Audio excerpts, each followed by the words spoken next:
Simon Ekpa has reacted to a statement from Sowore on Biafra, on the Biafra topic. I repeat, Simon Ekpa has reacted to a statement from Sowore on the Biafran topic. This is what Sowore said. He said, the southeastern part of Nigeria has practically left Nigeria.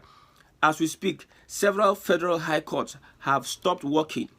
Police stations, commands and divisions have closed down.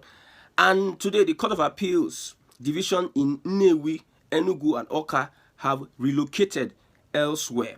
If you go to the website of the Court of Appeal, the only case they highlighted on the front page is the case against Nnamdi Kanu. To tell you that this is serious. Nobody is coming to talk about Biafra and you call it a child's play. Now look at this revelation and do your research. Look at it very well and do your research if these things are not happening in the southeast. All because the federal government has refused to release Mazi Nnamdi Kanu and they are adamant about it. I spoke about Nnamdi Kanu giving the federal government conditions for him stopping the agitation. That was far back 2017. But instead, the federal government went and attacked his home and killed people. You can see the response, the body language of the federal government to dialoguing with Nnamdi Kanu over this Biafra of a thing. Now, it has resulted to the fact that little by little, the southeast is practically leaving Nigeria. You heard from Sowore, a Yoruba man, not an Igbo man, not an IPOB, in quote, the current system cannot work.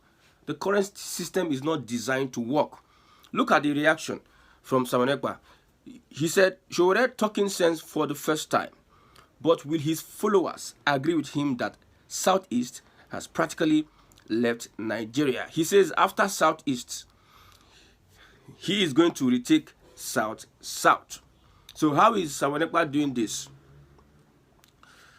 Ojukwu declared a war. Wazirike went conventional. Protests and all have you. Nnamdi Kanu had to use the media, and at some point, he was making foreign alliances. Everybody is learning from the past. Everybody is learning from the past. And this is what Simon Ekpa is doing. He is intelligently, he is slowly taking over institutions because institutions make a country. You know why Nigeria is not working? Because our institutions are not working. You know why Nigeria can never get better? Not Tinubu. Tinubu is not the major problem. The major problem we have in Nigeria is our destroyed, our evil and corrupt institutions. In America, institutions work. You can become a president of America. So far, the institutions are working. And one thing about our leaders is that they further corrupt the institutions. So Simon Ekpa is trying to gradually take over institutions pragmatically. And even aside that, what Nnamdi Kanu achieved, he made sure that in the consciousness of an average Igbo man, he has left Nigeria. Through the media and broadcast, he has left Nigeria with his radio Biafra. When the injustice persists, the federal government, they needed to make sure that this injustice stop. But instead, they do as if it doesn't concern them, it doesn't bother them. They can always send in the army and clear the region and do whatever they can. These people cannot leave Nigeria. That is the belief of the federal government. But people will get shocked. You know, most things that some of us, we cannot explain. But you see, there's a divine connection with Biafra that people cannot understand. If somebody is saying that, you know, people are angry. I've been saying this over and over again. People are angry that we are supporting Biafra. They call you IPOB, people are angry. They call somebody else Oduduwa. They are not angry. They call somebody else Arewa. They are not angry. That shows you that there's a divine connection with the word Biafra. And it's very important for us to know that soonest or later, you see, when an institution starts getting corrupt, or like what is happening in the southeast, when institutions start leaving the southeast that belongs to Nigeria, when institutions stop functioning, another institution will rise. There's no space for vacuum. When institutions stop functioning, another institution will rise. So now, the federal government needs to do the needful, release Mazi Nnamdi Kanu. It is the best bet. It is the best bet for peace to be, for the Southeasterners to have peace. But it seems that they are not concerned about the peace of the Southeast. It is not their priority, it's not their business. Sowore said another thing. He said, Nigeria must divide for the Igbo man to survive. If you want the Igbo man to survive, Sowore said it in Lagos in a podcast that Nigeria must divide if the Igbo man would survive. That is what he said. And he's not far from the truth. He's not far from saying the obvious. There's a secret memo that is being passed amongst people in government. Beware of the Igbo. Since Tinubu got into power, you can see a massive campaign against the Igbo. Since Peter Obi won the election, contested for president, and beat Tinubu in Lagos, you can see the massive campaign against the Igbo. In federal institutions, wherever you find yourself in government, there's always a massive campaign against the Igbo. The Igbo have been sentenced not to survive in Nigeria. So for the Igbo man to survive, then Nigeria must divide. That is according to Sowore. And many people are against what Simon Ekpa is doing. Most Igbos are against what Simon Ekpa is doing. That's the fact. If Simon Ekpa gets into the Southeast today, there are people that are willing to go after his life. That's the fact. But when somebody makes Biafra relevant, he has a part to play. He has a part to play in this Biafra struggle, making Biafra relevant locally and internationally. He's been accused of being sponsored by the APC. He's been accused of so many things. But when you look at having to discuss about Biafra every other time, you give that to Simon Ekpa. Because if Biafra is no more in the news, if the discussion, if Biafra is not making the headlines, it's a dangerous thing.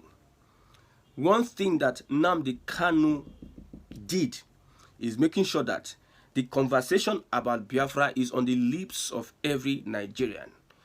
With his trial, with his going to the UK, with his broadcast, with his being arrested, tried in Nigeria, Court of Appeal, come, sentencing, DSS custody, Biafra began to grow in the mind and consciousness of people. And people started making the resolve to leave Nigeria, more in their numbers. They started seeing reasons why they don't need to be in a Nigeria that is working against their destiny. Look at what Atiku called President Bola Ahmed Tinubu. Atiku said Tinubu was a tribal bigot. So the hatred has gone to the federal level. Look at Bayo Onanuga. Look at someone who called himself Lagospedia on Twitter that said Igbo must go, the hashtag Igbo must go. Lagospedia, an account on Twitter. Government officials were following that account. And another Lagospedia resurrect when they had to call out the guy on trying to cause problem. When Atiku and Obasanjo spoke about the Lagospedia account, the police took action and the guy went into hiding. Whether he was arrested or whatever, I think he was shielded by the Yoruba Ronu and conservatives, those that are sponsoring Igbo hatred. After a while, we have seen another account, Lagospedia. Different spelling. There's no E, different spelling, pushing the same agenda against the Igbos. If all this is happening, do you advise the Igbos to still remain in Nigeria? When the hatred, when it involves money, when the Northerners have taken over the security architecture, the Southwest taking over most positions in the civil service, and it involves money, and these people are in bed to fight the Igbos, they will never agree to give justice to the Igbo because it involves money, involves looting of the country's funds. You know that if an Igbo man like Peter Obi gets there, it will spoil their show. So the political class are very, very cautious about any Southeasterner they are going to give opportunity They will make sure that they are convinced that you are their puppet. Look at the kind of politicians we have in the southeast. Look at Orji Zokalu, look at Umahi, look at every one of them. They are useless to the Igbo people, but they are useful to the Fulani and the cabals that be, the powers that be, the people that are championing hate against the Igbos. They are useful to them, but their people, they are useless. So this political elite, they are much more careful about people they give opportunities in Nigeria. If they are going to be Igbos from the southeast, they must be people that are doing their bidding against their people. Look at someone like Nnamdi Azikiwe that worked against Biafra. I don't know why there was not so much campaign against, let everything about him leave Biafra. Anything that concerns Nnamdi Azikiwe should not be recognized at all in the southeast, because these people worked against the interest of the Igbo people because of selfish ambition. Look at Hope Uzodinma, look at Ifeanyi Ubah, and the rest. Uncountable Igbo men selling their fellow Igbo people. So for us to survive in Nigeria, it has been said, we need to physically leave Nigeria. We have spiritually and practically left Nigeria. Somebody was saying the other day, why are you doing your stuff in Lagos? Blah, blah, blah, blah, blah. This is social media, and you are getting these broadcasts. You don't know where I am. You don't know where I am. If I'm in the Southeast, would you know? Practically, we have left Nigeria because the government have refused to dialogue, have refused to bring justice to the Igbo people.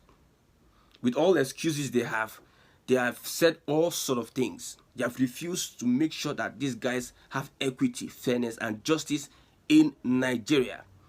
These are the most traveled people that have gone to different parts of the country, that are developing where they find themselves. They pay taxes, they make business boom. They are more contributory to the economy of the place they go most times than the people in that place. When you look at major tribes in any city, in any state in Nigeria, the Igbos are coming 1 to 3rd. If not the 2nd largest, they will be the 3rd largest tribe in any state in Nigeria. To show you how unified they are, but how interested they are in Nigeria. But people who have ulterior motives are seeing it as they want to take over. They want to take over our land. They want to take over our government. They want to take over our houses. Some people are saying in Lagos that they say Igbo want to take over. The houses you are selling to an Igbo man, does he take it by force? Like the Fulani that go to your farmland and kill your people and eat their crops and take away their land and make them refugees. The people that you are in bed with, I'm talking about the Southwest politicians, the Southwest whoever that are in bed with the Fulani. How has the Igbo taking over your land? They go through the right processes. You are the government, you have the right to their C of O. Land is 99 years, you renew it. So the government has an upper hand in every land that is being sold in any part of Nigeria. They buy the land, they pay tenement rate, they pay the taxes. And yet you are envious of them. I don't understand. When Sowore said that the hatred of every Igbo man is the blood of Nigeria, that means that's when I knew that is no way possible for the Igbos to survive in this current contraption. It's like we are in a hellhole. Ignorant people will tell you that, and why don't you go now? You see, most times I don't want to engage Yoruba Ronu and conservatives because they are not that intelligent, or they know what they are doing. They know the right thing. They know what they are doing, but they are just creating unnecessary smoke. They're just making unnecessary statements. If you really want Igbos to go, you know what to do. It's not by just telling them that leave this place, leave our land. You know really what you have to do for the Igbos to go. Call the federal government, call your senators, your federal lawmakers. Let there be a consensus. Let there be a referendum. Then the Igbos have their referendum. If people really want the Igbos to go, then the referendum will happen. The Lagos you are talking about, if somebody wants to stay in Lagos, he stays in Lagos as a foreigner, he will get his papers. You can do your Yoruba Ronu as you like in Lagos. You can be conservative as you like in Lagos. You can do it. But since there's a 1999 constitution that gives people the liberty to live anywhere, and there's a law in the land, then you have no say. You can't just tell somebody to live. It's not possible. We are calling on the federal government to release Mazi Nnamdi Kanu. The most important thing to the Southeasterner is going to bring security in the Southeast, and we'll start building a Igbo. That is the most important thing now. Release Mazi Nnamdi Kanu, because politicians will cash in on the detention of Mazi Nnamdi Kanu and cause chaos in the Southeast. Because politicians thrive in Nigeria. Politicians, they thrive with dividing the people. They thrive with insecurity. Someone like Hope Uzodinma could have not won a second term if the Southeast was peaceful and the people were together.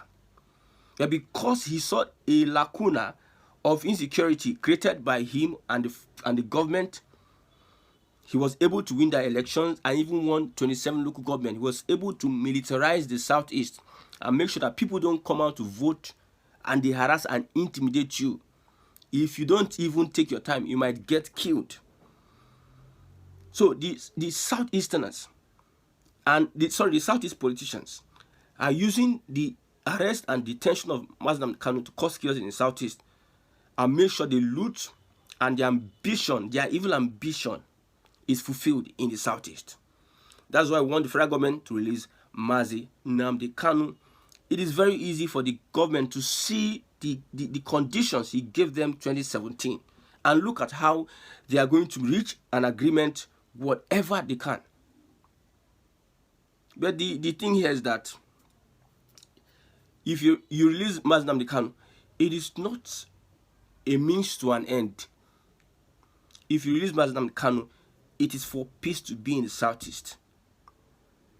Biafra is non-negotiable at this point in time. You can see what Sowore said, that institutions of government are packing off from the Southeast. Institutions of government, non-state actors are taking over the Southeast in the presence of where we have governors and government. It might even get to a point in time they might chase away the governor in the Southeast because the federal government has been nonchalant. Have decided to keep more on Nnamdi Kanu's release and not ask the Attorney General of the Federation to make sure that they drop that case and Nnamdi Kanu is free. We have saboteurs in the Southeast, people that are being used by the government in the Southeast to cause havoc in the Southeast. Unknown gunmen, we want to know the unknown gunmen that killed 5 soldiers on Biafra Day. 5 soldiers in Aba. We want to know those people that are kidnapping, using government cover. You just see some youths doing their normal business, you kidnap them, label them IPOB, and put all sorts of allegations against them. This is not new with the police. The police is known for that. So if there's an allegation against the police that the police is arresting youths that are innocent, and you tag them IPOB, it is close to the truth, because police have been doing such a thing. Have you not had an experience with the police whereby they will just carry a drug, put inside your pocket, and when they search your pocket, the drug they put inside your pocket, they will not accuse you of using that drug. If you have had an encounter with the police, you understand what I'm saying. So at this point in time, you'll be there while the Southeast moves on. Then the Yoruba and the Fulani Hausa and the South, they can all join together in their one Nigeria. You see, we are not concerned about oil. We'll say it over and over again. We are not concerned about oil. We are concerned about our heritage, which is our land. See, oil can go to the abyss. We never survived on oil in the past. It is the Nigerian government, that the North and the Southwest, that is surviving on our oil. They are the ones surviving on our oil. So we are less concerned about whether there's somebody saying that you want us to join Biafra, because no, we are concerned about our heritage. When his son has an inheritance, he's concerned about his inheritance, so that an outsider will not take over his inheritance. So we are much more focused on our inheritance, not oil. Little by little, the Southeasterners will be leaving Nigeria. And you see, if you are forced to carry out an attack on the Igbo tribe in other parts of the country, you have now signed for Nigeria to divide eventually. This might be a trap that is being set, that these people are frustrating institutions, living, and some people just get angry and they start in Lagos, they start attacking the Igbos, and it becomes an ethnic war. That's why I'm looking at this Yoruba. You don't know what you're doing. Those are things, be careful what you're saying, because there are things you will say when there is an affront. You see, all these things people are saying online, the hatred, go to Twitter, see the hatred. When it gets to a point whereby people start attacking themselves, each other physically, that's when you know how far. That is when you know that what you are doing online is not child's play. People have the propensity, even with the anger, with the frustration. If there is a physical attack on anybody because of your hate speech and hate statement, Igbo must go, this is that, they are that, they are this, they are that. I've not said any, I'm not a bigot, I've not said any evil word against anybody. I only look at your thinking, the way you think, and I attack that third person. So if you are thinking that just saying Igbo must go, Lagospedia, denigrating the Igbos, if it results to a physical attack, physical affront, we know who to hold responsible. And if that begins, that means Nigeria has already gone. If there's a ethnic fight in Lagos, Nigeria has gone. I'm telling you.